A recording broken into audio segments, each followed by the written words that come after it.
Om Sadashiva Samarambam Shankaracharya Madhyamam Asmadacharya Paryantam Vande Guru Paramparam Vishwaro Guratmati Moti Veda Vibhagine Vyomabda Vyapta Dhyaya Dakshinamurtaye Namaha Sava Vedanta Sedanta Gocharam Tamagocharam Govindam Paramanantam Satiguru Pranato Shimaham Om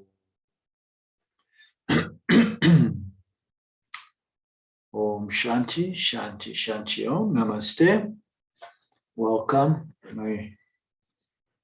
my dear friends from our mini Sangha. We are finishing up the big picture from Swami Paramarthananda. We begin from the page 66, Understanding Karma. I believe we all have a good understanding already of karma. We have seen in the previous class. Now, what is rebirth as well? We have seen the karma and the three bodies last week. Okay.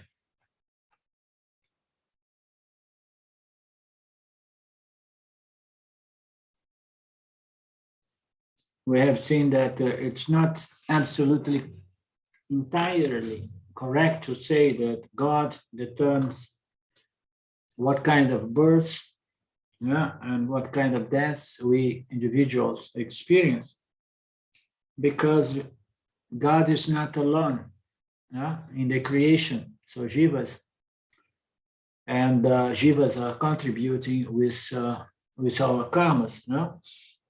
So both are determined by karmas acquired by the jiva itself as well. This cycle, which originates in beginningless time, can only be broken by self-knowledge. As we know, this is the law of karma, which is one of the most important teachings of Vedanta. It's one of the most aspects of the Vedic teaching and also in the Vedantic literature. So understanding karma is instrumental, is fundamental. Without understanding these laws, so what happens to the individual? The individual is going to have a disturbed mind most of the time without knowing why, right? Why I'm dealing with so much, disturbance here. Because I did not understand karma as a law, as a universal law.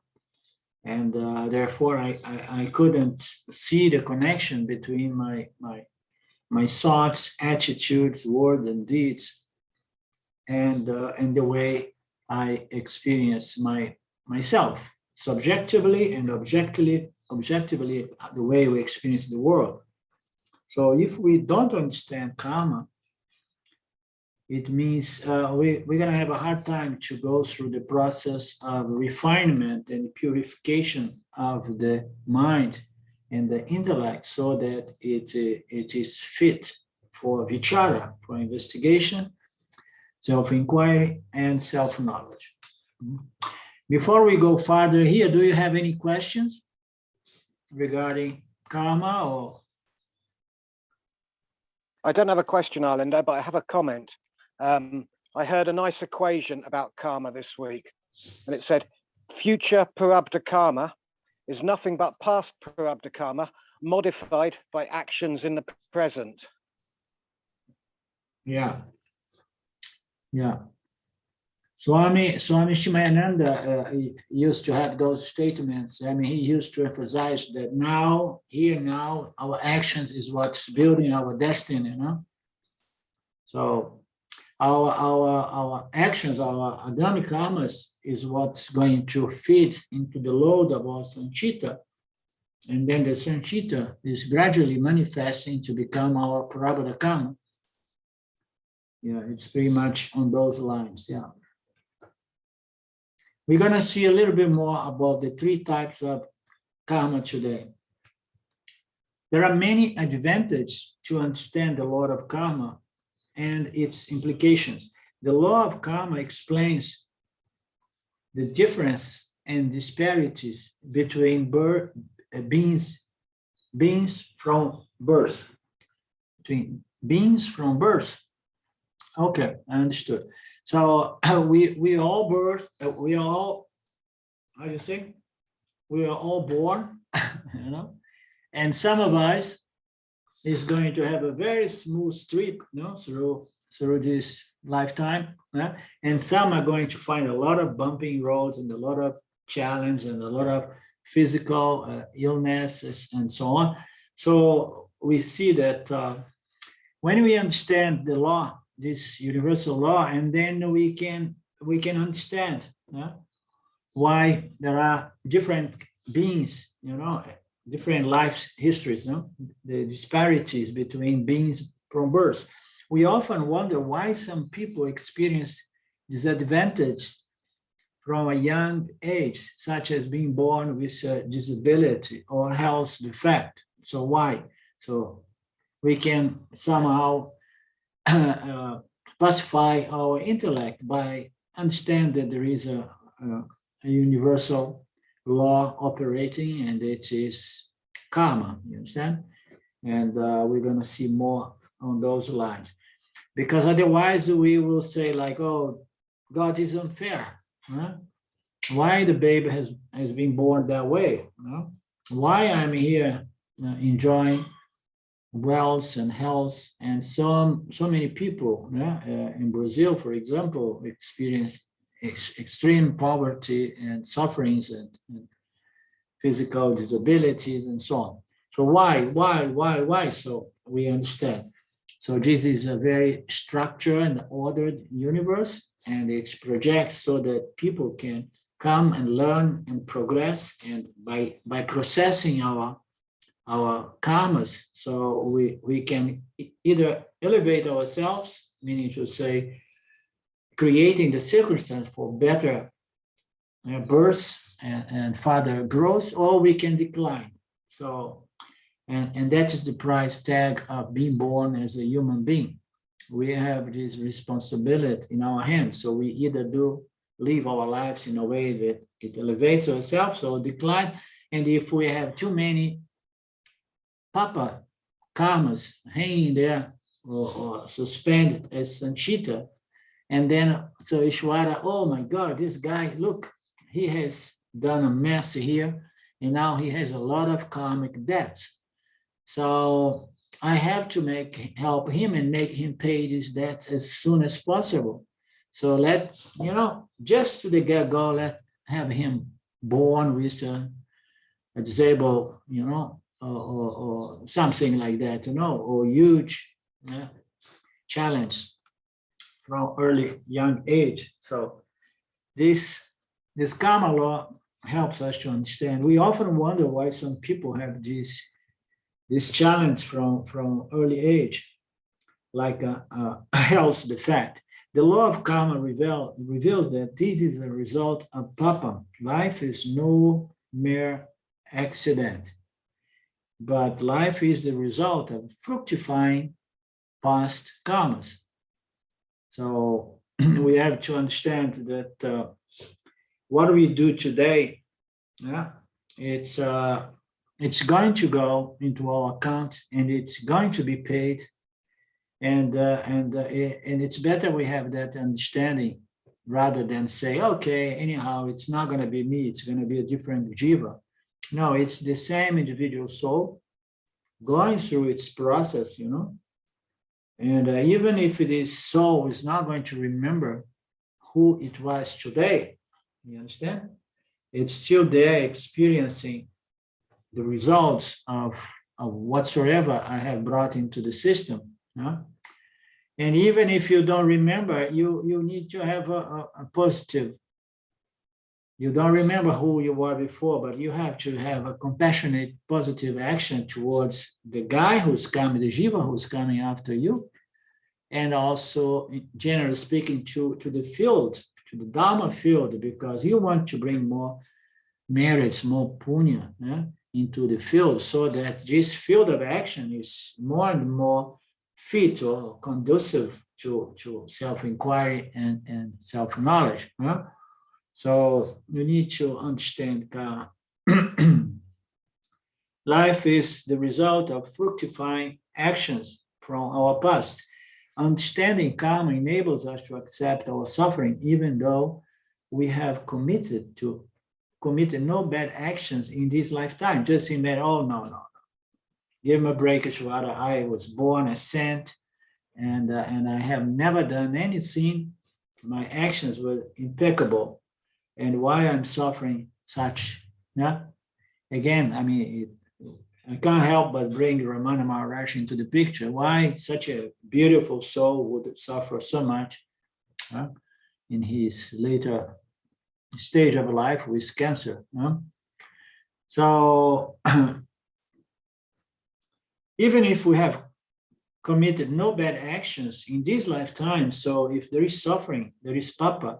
So we understand that this karmic law is a huge picture that goes over several births, and so the sanchita, the suspended karma, has somehow to find a way to fructify so that the individual is free from Parabodha karma that could bound him into another birth. Just imagine. So if Ramana Maharaj would have the entire picture, and then God, Brahman or Ishvara would come and say, hey, Ramana, you had an impeccable life now, but you have a little bit of papa from previous births. So what do you prefer? I'm going to make you suffer a little bit now, or you come back another birth, another round, so that you can exhaust some of this papa that somehow it did not evaporate with your self-knowledge and with your good conduction. So it helps us to understand those things. We are suffering today, and there must be some reason for that. Why? Because this is an intelligently designed system. And if it's happening because it's meant to happen, it's happening. I know that it's designed by pure intelligence, pure knowledge. It makes no mistake. If it's coming, it is because it is the best possible thing. I'm just exhausting some papa, or I'm enjoying some punya, but the system makes no mistake. That's the point. Often people question why they have to suffer, and then they tend to blame God or the universe or life. So we know that one. The law of karma leads us to accept our problems and our pains without placing blame on anybody, and not even on God, because they have roots in the unseen results of past karma. So we have done some papa, the unseen results. Now we have we suffered, drishta karmas, and then the unseen, the invisible, the one that was just still there in the system, waiting to. It's a different angle to look into karma. The ones that manifest right away, and the ones that hanging there, waiting for the proper condition of the field to manifest. So we don't blame Ishvara, because we know that this manifestation, this painful manifestation of my Parabodha karma, is due to some unseen results of my past agami karmas, my actions. So I did some things, and it did not fully fructify. If our present situation is determined by our past, if our present Parabodha karma is determined by our past, then our present actions will determine our future circumstance. Here in the present, I'm just, I'm just, how you say, you plant, and then you being So what are you trying to say, Arlindo? You sow the seed and then you wait for the harvest or let it grow and... Yeah. When you are harvesting, or there is another expression as well. When you are harvesting the seeds of your actions, you're in the present situation. You know that the way you did your job planting the seeds is determining the way, and plus some other factors as well. There are many climatic factors. So the way you have done your job now is determining the way, together with other factors. There are many other factors. Is determining our situation now. So our present situation is determined by our past. Then we can say that our present actions will determine our future, our destiny, our sanchita and our prarabdha. So it is cyclical, as we know. This enables us to take charge of our life, takes responsibility, knowing that our actions count, and to bring into the field proper, timely, and adequate actions, it requires great skill. And by skill, I mean knowledge and sensibility and purity, purity of heart as well. So once we develop these qualities, and then we can positively impact our future by bringing proper, timely, adequate actions now in the present. We can take charge, take control of our life, yes and no, because we can somehow redirect our life, in the way that now I'm observing and respecting Dharma, and I'm aligning my life with these Dharmic principles.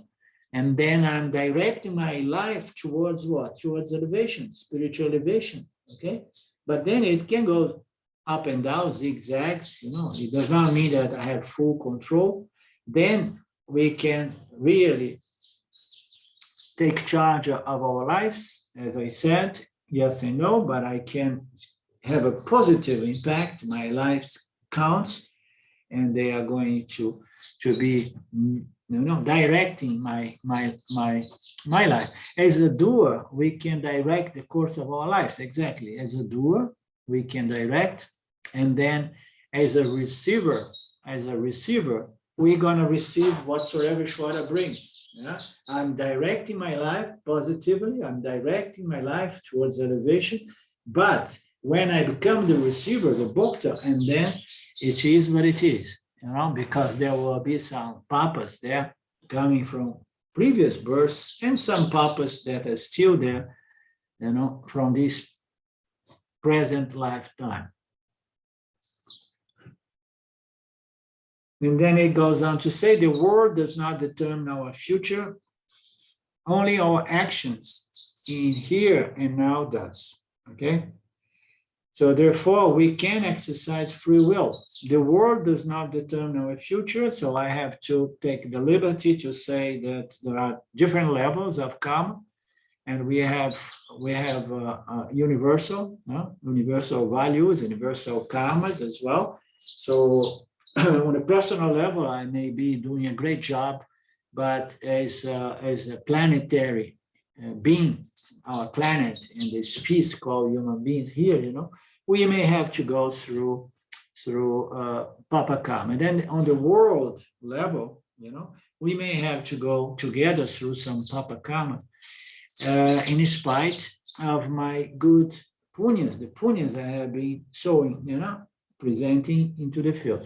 So the world does not determine, the world determines as well, because this is the overall, karma of the planet. The world, together with our actions here now, is going to determine my future. So the universal karma, and then the situational karmas, and then my personal karmas is going to join together into this amazing complex equation of karma. And then we will find our prarabdha karma unfold on a personal level and in the collective universal level as well. Are we following?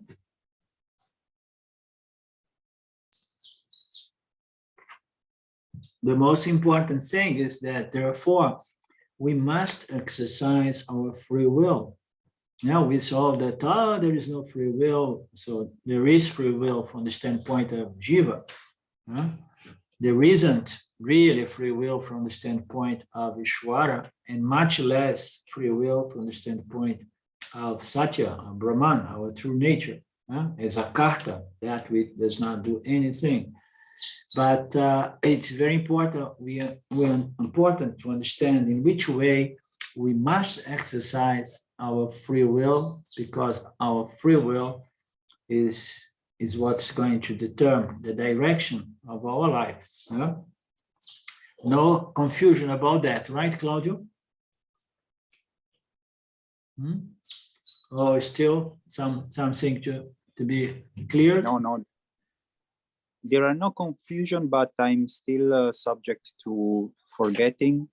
So I just was wondering, how was the fact that we don't have free will at the level of, I have to remember a little bit, because there's a lot of time that we don't repeat it, we don't talk about that. So yeah, if we can repeat briefly.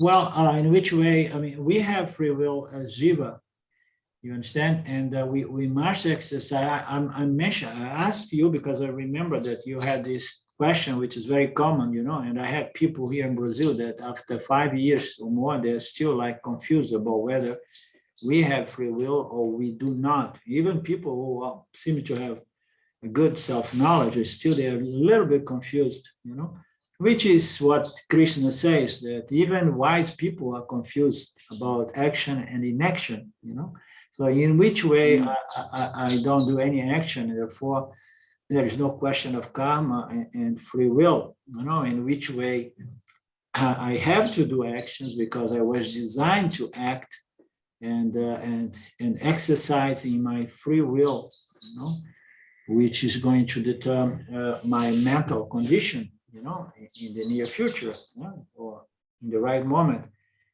So we exercise free will, and we must, because as a Jiva Atma, we are called to respond to the stimulus coming from the field. So in every moment we need to choose. And then these people who do not like this idea, they say yes. So it's okay, we choose, but we do not choose because my vasanas are choosing for me. Okay, so but we are aware of our vasanas, and if we are aware of our vasanas, I'm not my vasanas, and that gives me again another level of choice, which no, I'm going to get away with. I'm done with this vasana. I'm going to change it. Enough is enough. So I'm not my vasanas, because I tell that my vasanas are going to choose for me about how long I want to live mechanically, being driven by my vasanas. Okay, so we operate by our vasanas almost like mechanically, because it's a very powerful force. But yet there is always the element, even the most unconscious human being, he has this spike of free will that allows him to turn the direction of his life and start breaking with the tyranny of one's vasanas, of breaking with the repetitious, tyrannic way of just being a machinery, because human beings are not really machinery. They are almost like a program, like the other creatures. They are programs. They can never change their program. But we have this spark of consciousness with choice that allows us to reprogram our vasana load. So therefore, we have a free will. We are going to be pressed to choose according to our vasanas, but there is this spark of choice every time we can get ourselves together. And the more we understand this this karma law, which is fundamental for Vedanta, the more we understand, the more we gain the power of understanding the system, yeah, associate with the willpower to say no to those tendencies. Yeah? So, and then we can reprogram ourselves. Therefore, there is free will.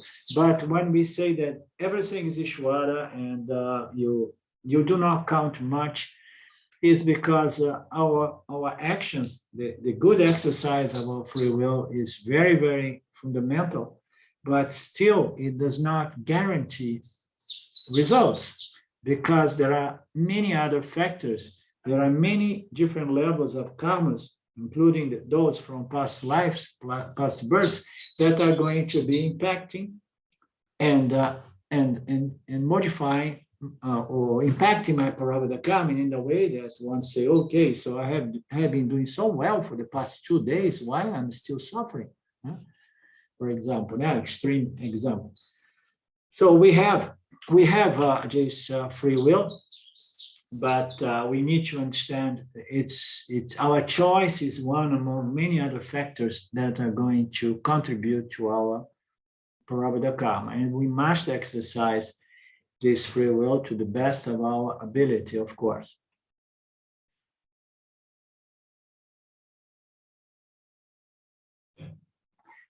Often people wonder why good people suffer while bad people can enjoy immense wealth and success.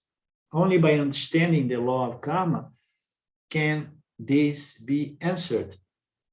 Again, I'm going to take the liberty to say that, and then it says, corrupt people are enjoying wealth and power today as a result of their past punya, material punya, okay? Corrupt people are enjoying wealth and power today as a result of their past punya. I'm not quite in agreement with this entire sentence, okay? Because it says that we often wonder why good people suffer while bad people can enjoy wealth and success, okay? So bad people do not really enjoy success. They don't enjoy their wealth, you understand? They are bad people. So they are violating Dharma, and their minds, their intellect, their primary instrument to experience and enjoy life is already compromised, okay? So it appears to people who are in lack of basic needs, it appears that these people, they are wealth and they have all the success, so, and they are corrupted. Even corrupt people enjoy wealth and power. So why they enjoy, why I'm suffering? I'm a good person. These people are not good. Why? So the first thing to understand is that they are not really enjoying, okay? Because there are different levels of karma, as we say. Drishta karma is the immediate result. So I take action in a certain way, and then immediately I have $2 million in my bank account, okay? And then I'm gonna have the immediate result, which is like, okay, now I'm independent financially, and that feels really good. But then there is an invisible result there, which is what? It's the fear of being exposed and go to jail, right? So I stole money, or I did something, I took some bribe, or whatever. So now I have my mind that's all the time, what if I go to jail? The person does not have peace of mind, because it knows that, it did something. So there is an invisible, subtle result there that is not allowing the person to enjoy financial freedom, which is the fear of going to jail. So these corrupt people are not really enjoying their power and their wealth. And I don't quite agree that it is as a result of their past material punya. The result of past material punya is the typical example of someone who was born in a good family, in a very rich family as well, you understand? Or high middle class. And then I am enjoying the results of my past material punya. We work. We're working within the laws, the rules of the game, and then we build punya, and punya can be materialistic punya or spiritual punya. So people can build a lot of materialistic punya, and then he's born in a good family, and then guess what? He almost does not need to deal with making a living and surviving. He was born, but if he's born in a corrupted family, it's not punya. It's not punya to be born in a corrupt family. You understand? So corrupt people enjoy wealth as a result of their past punya. So I don't quite agree with literally what this statement literally intends to say. But they are definitely going to pay the price in the future for their present corruption actions, no doubt about that.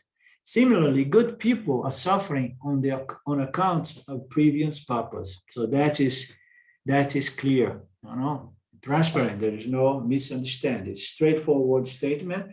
So good people are suffering today, and if we are suffering, we must take into account some unseen papa karmas that are finally manifesting. Okay, adrishta karma manifesting. It's difficult to put a finger on them, but they are manifesting. I'm good people, but I'm also a spiritual religious person. Therefore, and I understood the laws of the Lord Ishwara, and then I take my papas with a nice attitude. What is the nice attitude? Great. So I have some debts to pay here, and the sooner I pay, the better. Right, Lynn?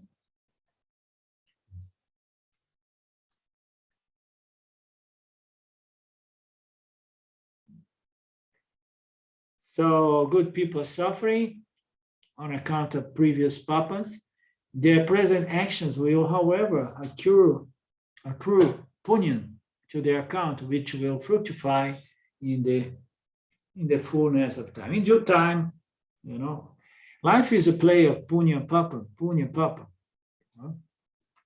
And then we need to have an overall punya dominate prarabdha, because punya is conducive to more peaceful mind. When we are under the pressure of too many papas, our mind is not in the best possible condition to do our spiritual final work. Without the law of karma, society would have no moral order, and people would be at full liberty to discard dharma and live by adharmic actions alone. That's something weird, and it's what happens in periods such as Kali Yuga. The society gets more corrupted, and people want to throw away Ishwara, God, spirituality, religious, and everything, and they just want to be materialistic, and they want to get away with anything they do, because the ignorance is so dense that people want what they want when they want and exactly the way they want. And they do that by violating Dharma, discarding Dharma. And then what happened with such a society? It collapsed. The moral order was destroyed.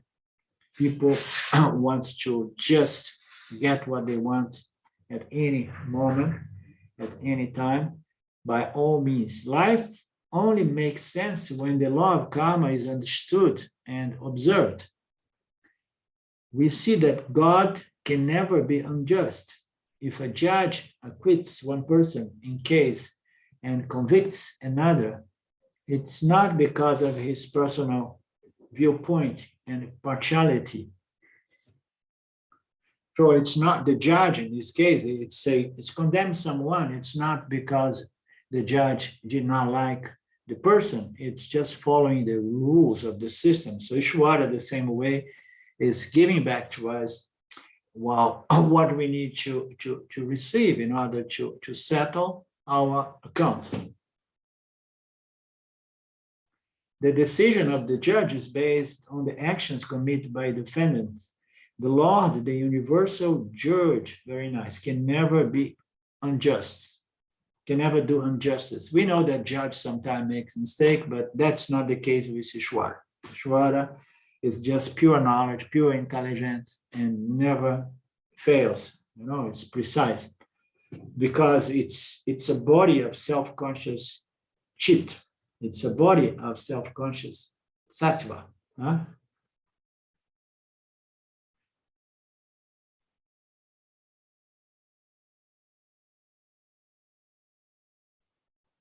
The Lord can never do injustice. If someone suffers, it's owing to one's past actions. In the present moment, punya, karmas will help create a better future, as we know, seeing our sufferings as an exhausting of papam. Seeing, once we understand that we are suffering because I'm exhausting some purpose, we learn to view our circumstance and life more positively and objectively. Yes, instead of subjectively becomes a victim of the system. Now we just objectively say, yes, no, I'm just exhausting some papam here. Our sufferings are actually the removal of papam. That's what I often say. So I have some debts. I mean, the most important thing is to be debt free. Now on the physical, financial aspect, I lived in USA and everybody was there building up debts with as many credit cards as possible 20 years ago, 10 years ago. I don't know how it is nowadays. And some people would wake up and say, no, I have to come out of debts. I'm going to work 2 jobs, but I need to pay my debts. And it's painful to work 10 hours a day, 12 hours a day. It's papam. But we want to pay your debts. No? Our suffering actually the removal of papam, which purifies us and clears our karmic account. Thus, acceptance of the law of karma reinforces our faith, strengthens our respect for Dharma, explains our difficult situations, and gives us hope, better hope for the future. Nothing is accidental in life. Everything is based upon an invisible moral order. This moral order is so important. Without a cause, there can be no effect. Sometimes this cause is visible, but often it is not. Doctors talk about idiopathy, disease, the origins of which are known. What is this disease, if you guys know? Idiopathic disease is just when the origins aren't known, you don't really know why the symptoms are appearing or the disease is present.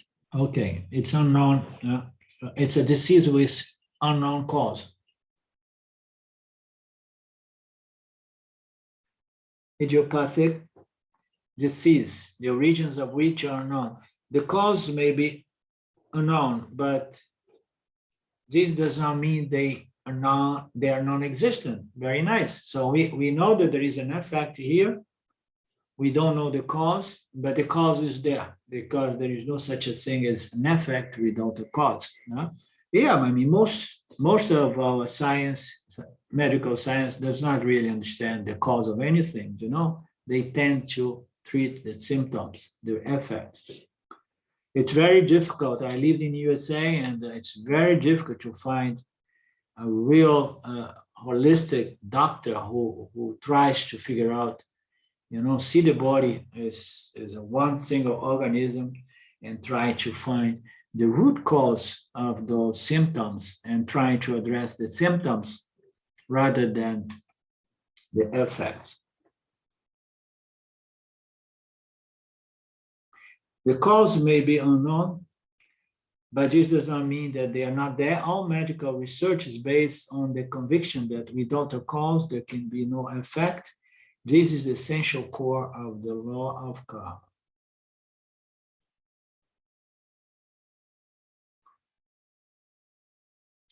Okay.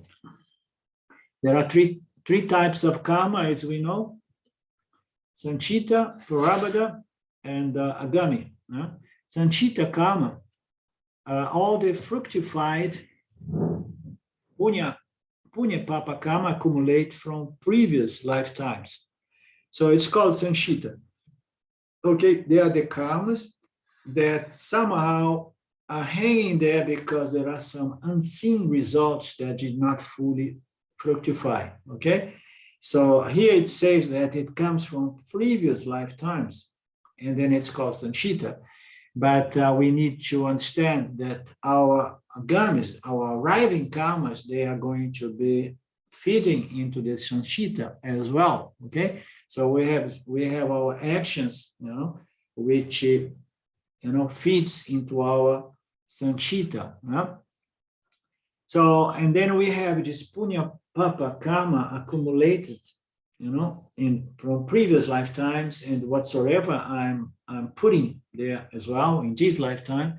This is all called Sanchita, and it's called Sanchita because it's not yet fully fructified, manifest. This is a vast store of past karma in potential seed form. Is that clear? And then we have the concept of Prarabdha karma. Prarabdha karma, of this huge amount of stored Sanchita karma, a certain portion fructifies during a given lifetime. So we have, what's the problem with Sanchita? That we come here with a lot of Sanchita, and then we keep feeding to our bag of Sanchita, and then we keep exhaust them, but we can't quite exhaust them because we keep producing more Sanchita, okay? So now we say it's a huge amount of stored Sanchita karma that's there, and some of them fructified in one lifetime, in a given lifetime. So these ones that are fructifying are the Prarabdhas, the karmas that are fructifying, manifesting like my life circumstance, my life situation. So it's coming, it's coming. So I had a lot of Prarabdha karma, you had a lot, everybody had, but guess what? We still have a storehouse of Sanchita that did not fructify. And then what about this story that when you become a Yoni, you don't have any more Sanchita? How can it be possible, if there was a huge store of Sanchita, and I kept feeding to Sanchita? So we will see that the scriptures say that self-knowledge melts away or burns away most of our Sanchitas, okay? But Prarabdha karma is this, whatsoever Sanchita was there, this huge amount that was fructifying in my present lifetime. This Prarabdha karma determines the type of body that is adopted, the parentage, duration of life, key experience, and so on. So this Prarabdha karma, this karma that is yet to fructify, which remains there as a seed, is what determines the type of body that's adopting the new birth. So all this talks about Prarabdha, Sanchita, and Agami. It's a little bit like it's difficult to understand the fine line. The line between them is very fine, because is the Prarabdha karma. Prarabdha karma is that which has fructified, and as it fructifies, it's going to shape our bodies, our minds, but when he says parentage, duration of life, it puts in the perspective our next birth, our next birth is going to be shaped by our Sanchita, okay, which are the karmas that did not fructify yet, but they are there. And then since Ishvara does not have any other way to deal with this Sanchita, it cannot spread it around to other people. It just say, okay, you're gonna need a new instrument to carry on processing your karma, your vasanas. And then how are we going to build this new instrument of experience, knowledge? I'm going to build based on your sanchita, okay? That here was present Parabada. So this amount of sanchita that fructifies in a lifetime is called Parabada. Whatsoever does not fructify is going to shape the new body and the new time, space, circumstance of life, parents, and so on. While working our Parabada, new karmas are added to the store of sanchita karma. So you see, so we are working our parabadas because the parabadas, they are hitting us in the moment to moment, day to day. And then, these are life circumstances that calls for our response. And our response are going to be punya papa response, which is going to feed into our sanchita, hoping that sanchita is going to be more and more punya karmas, but it's always a combination of punya papa. And we are somehow locked into this karmic process. And now Swami presents the agami karma, the new karmas that are accumulated in this lifetime are called agami. Agami means arriving. So they are just appearing. And again, there is a fine life between Parabada and agami, because when the Parabada comes, immediately it produces a response. This response is a response that I have to my Parabada, and then I put an agami karma, which is arriving karma. I'm building to this karmic system again with my action. Agami means arriving. So it's a very fine line between, as we say, sanchita, Parabada, and agami. Thus, we can say that accumulated karmas are sanchita, yes. Now, whatsoever is accumulated there, waiting to fructify. The fructifying karmas are Parabada karmas, and the arriving karmas are agami. So this is a clear statement. So is the actions that I'm putting to the system based on the Parabada that is arriving to me, which is producing my response to those energies, to those circumstances. In this lifetime, while we are gradually outworking our Parabada karma, we are earning new agami karma. So we are gradually outworking our Parabada, and then we exhaust it, but we are earning new agami because we are exhausting, but we are putting more actions into the system. So how are we going to get out of this self-reinforcing system? As we know, self-knowledge is going to break the sense of identification as the doer and the experiencer, the doer and the enjoyer of the results. And then by doing that, the individual is no longer feeding agamis. There is no new arriving agamis. And then since there is no agamis arriving to one's personal system, there is no more sanchita being put into the system. And then it said that self-knowledge burns most of the sanchitas that are there in the system. And then yet there will be some sanchitas there manifesting as Parabada. And then the scripture says that there is a certain Parabada to the jiva, to the jiva mukta, which is being exhausted as he's experiencing its life circumstance. So, we are gradually working out our Parabada, and we are producing new agam karmas. Some of these agam karma will fructify during this lifetime, and some will carry through to sanchita karmas that are going to bring about a new birth. When the Parabada is finally exhausted, this life comes to an end. Then, out of the storehouse of sanchita karma, so the Parabada is finally exhausted with the death of the physical body. The life came to an end. And then whatsoever storehouse of sanchita karma is there,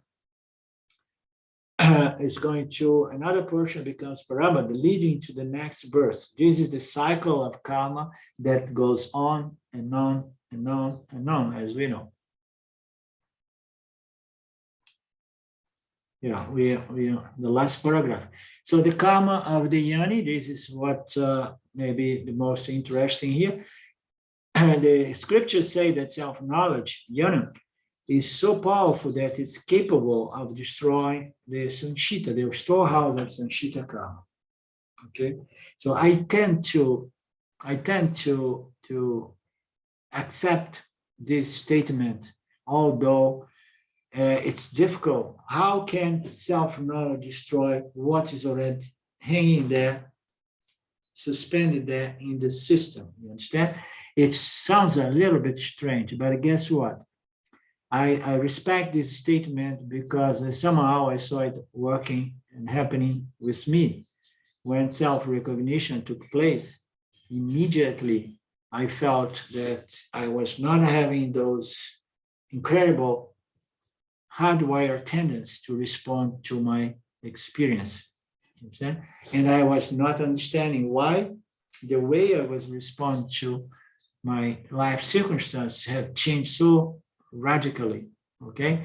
And that brings me to the fact that I couldn't understand at the time. I used to say, I don't know. It almost feels like this recognition has somehow crushed my ego, my personality. I had no clue to understand these things. Okay.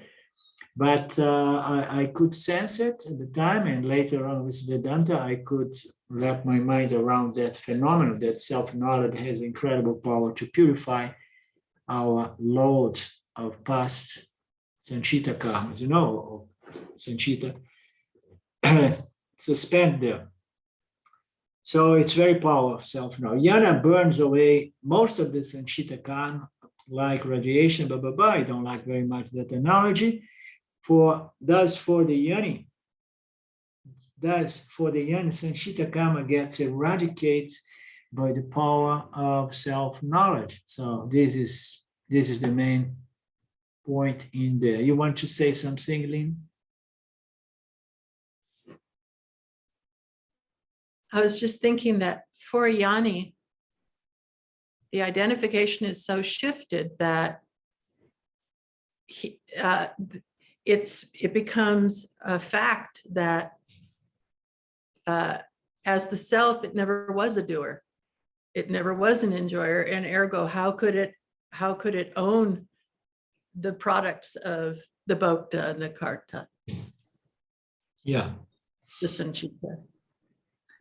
Yeah, that's for sure. But sanchita is a very unconscious force. You know, they are there, they are invisible, they are very subtle, and they are conditioning our subconscious mind by creating these tendencies, propensities, you know, to think and act in a certain way, respond to all.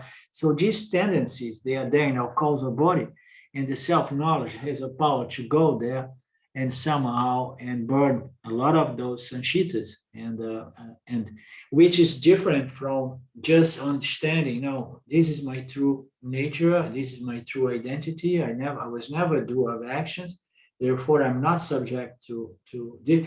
But how about these tendencies, those vasanas that were there? Self-knowledge is the greatest purifier of these subconscious or vasanas deposits in the causal body. You understand? Right. But it's not sad to say that all of them are going to be extinguished, because there are some hardwired that may take a little while, you know, to be purified or to be eliminated or neutralized. Yes, Lynn. Well, if they were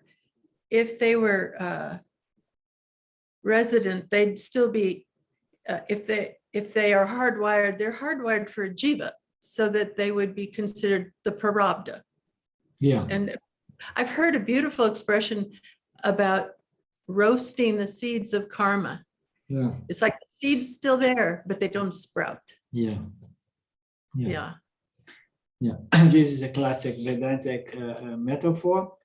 And the sanchita, so you're trying to say sanchita is there, but it's not going to fructify. But somehow it fructifies. That's why the statement, there is parabada to the jiva.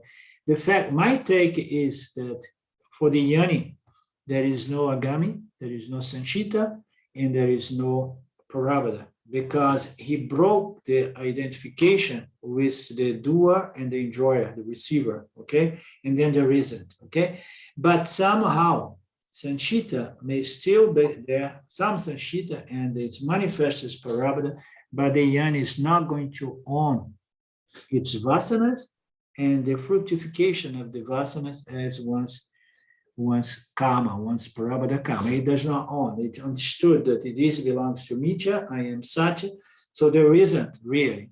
The moment that we say that there is Parabhada karma, and then we have to accept that there is Sanchita, because Parabhada karma is a manifestation of fructification of Sanchita. You know, Sanchita is a very fine tendency, you know, propensities. You know?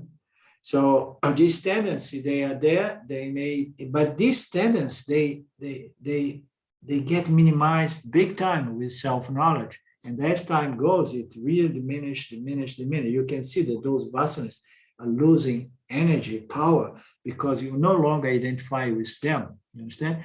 So basically speak, the Yoni is not putting new actions with a sense of doership, okay? Therefore, it's not feeding into any of these karmic principles. And when he receives, he's not identified as the bhokta, as the enjoyer, the receiver, and then there is no question of having Parabhada karma. And then what happens with the Sanchita is there, but it's like roast seeds. They don't really have the power to compel the individual to fall into mistaken identification with this system. You understand? It's more or less on those lines, my understanding.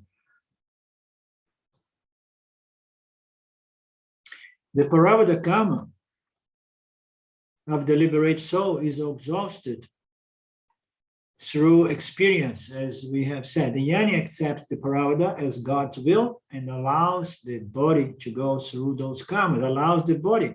Parabhada karma of the Yoni happens to the body-mind.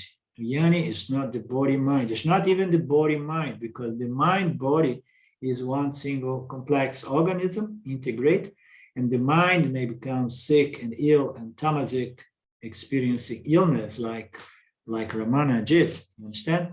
Or like Swami Dayananda did in the last months or years of his life, his mind became very tamasic.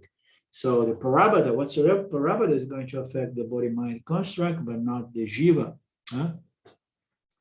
So there will be Parabhada, and it accepts it. It's the body, mind is going to go.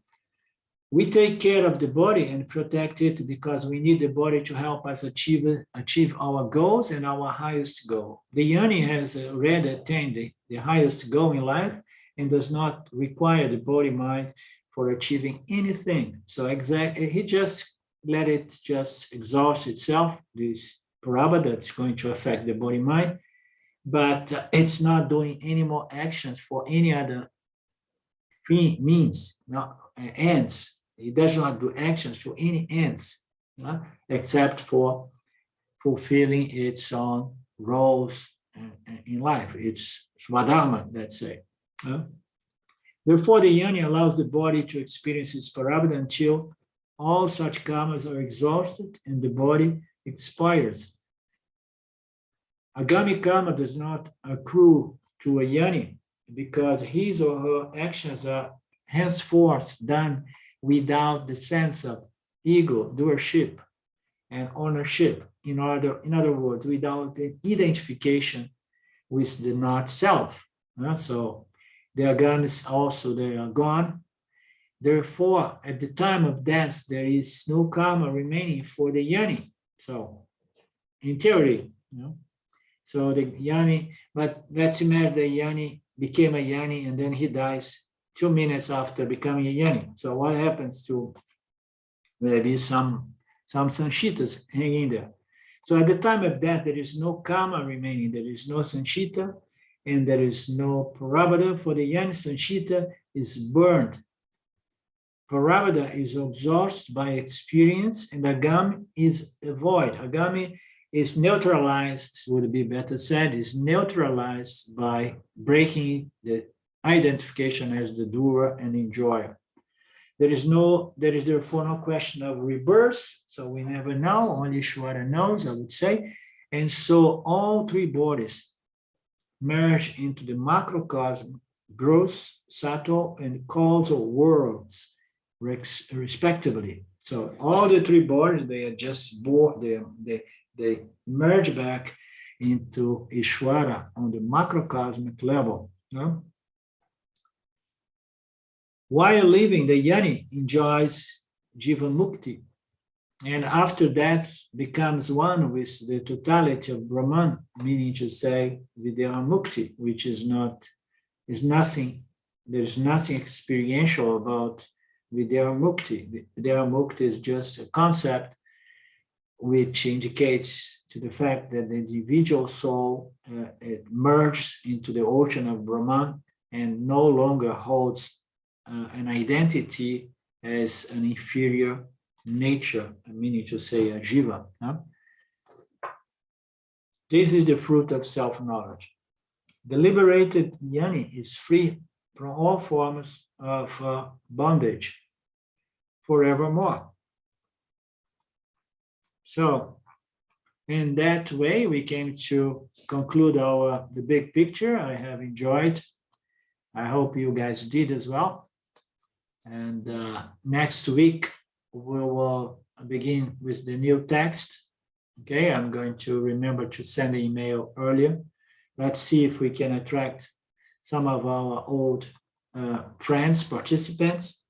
Otherwise, we keep doing it ourselves. The Driksha Viveka. Okay, I'm gonna run here because I have a dentist appointment soon. I have to eat and then going to the dentist. Om Purnamada Purnamidam Purnamudachyate Purnasya Purnamadaya Purnameva Vashishyate. Om Shanti Shanti Shanti. Thank you, my friends. Thank you a lot. Namaste. We meet again soon next Monday with Panchadas. Arrivederci. Ciao. Ciao. Thanks, Alinda. Good luck. Bye now. Thank you.